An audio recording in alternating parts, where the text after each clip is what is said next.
से ही परिलक्षित होता है। राहुल जी ने 4000 से ज़्यादा जो पैदल यात्रा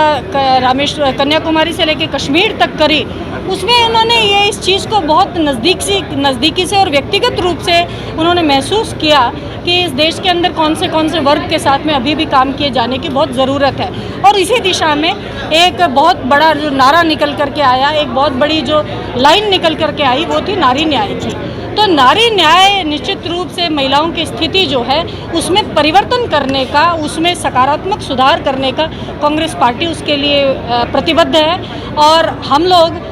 हमारी जो ऑल इंडिया महिला कांग्रेस के अध्यक्ष अलका लांबा जी हैं, उनके नेतृत्व में हम सिर्फ राजनीतिक रूप से ही महिलाओं को सशक्त करने का काम नहीं कर रहे हैं, बल्कि हम आर्थिक और सामाजिक रूप से भी नारी सशक्तिकरण की दिशा में काम कर रहे हैं। मैं आपको बताना चाहती हूँ कि ऑल इंडिया महिला कांग्रेस के निर्देश में देश भर में जो हमारी महिलाएं हैं, जो कमज़ोर हैं आर्थिक रूप से, जिनको अभी सहयोग की और साथ की आवश्यकता है, उनके लिए फ्री सैनिटरी नैपकिन बनाने की मशीनें कांग्रेस की तरफ से, महिला कांग्रेस की तरफ से पूरे देश में लगाई जा रही हैं, जिसमें रॉ मटेरियल फ्री दिया जाएगा, उसमें काम करने वाली महिलाओं को फ्री में उनको तनख्वाह दी जाएगी। और उसका जहां पर जो गरीब बस्तियां हैं, जो अभी भी माहवारी के दौरान कपड़े का इस्तेमाल करती हैं और गंभीर बीमारियों से ग्रस्त हो जाती हैं, उन कॉलोनीज़ के अंदर वो सैनिटरी नैपकिन्स हम लोग बांटने का काम करेंगे। तो जो राहुल जी का और कांग्रेस पार्टी का विज़न है कि महिलाएं राजनीतिक, सामाजिक और आर्थिक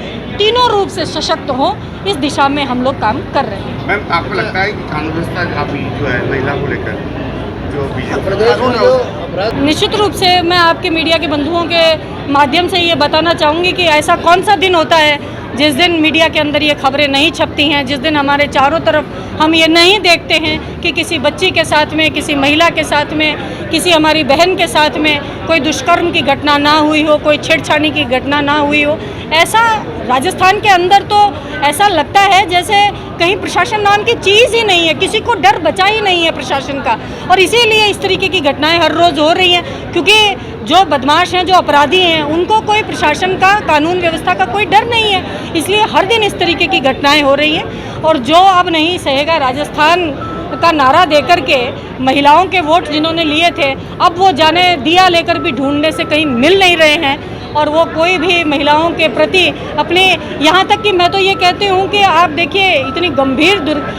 जो घटनाएं महिलाओं के विरुद्ध हो रही हैं, तो आकर के इनके जिम्मेदार व्यक्ति वो उनके प्रति सहानुभूति के दो शब्द भी नहीं बोल सकते हैं। तो निश्चित रूप से राजस्थान में महिलाओं की कानून व्यवस्था को लेकर के बड़ी गंभीर प्रश्न हैं, सवाल हैं। कानून कहाँ है, प्रशासन कहाँ है, महिलाओं की सुरक्षा की बात की थी वो कहाँ है। तो ये सारी चीज़ें बहुत ही कांग्रेस पार्टी के लिए एक चिंता का विषय बना हुआ है। हम निश्चित रूप से लगातार इन विषयों के ऊपर, इन मुद्दों के ऊपर लड़ाई लड़ रहे हैं और आगे लड़ते रहेंगे।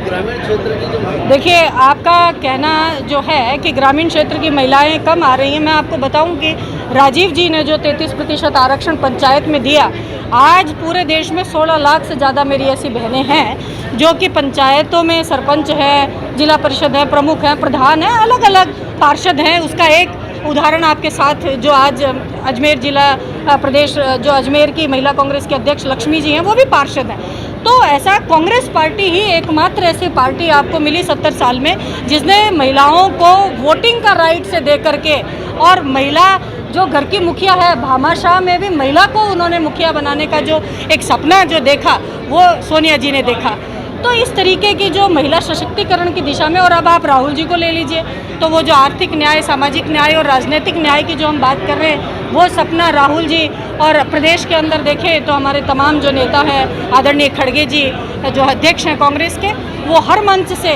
ये बात कह रहे हैं। और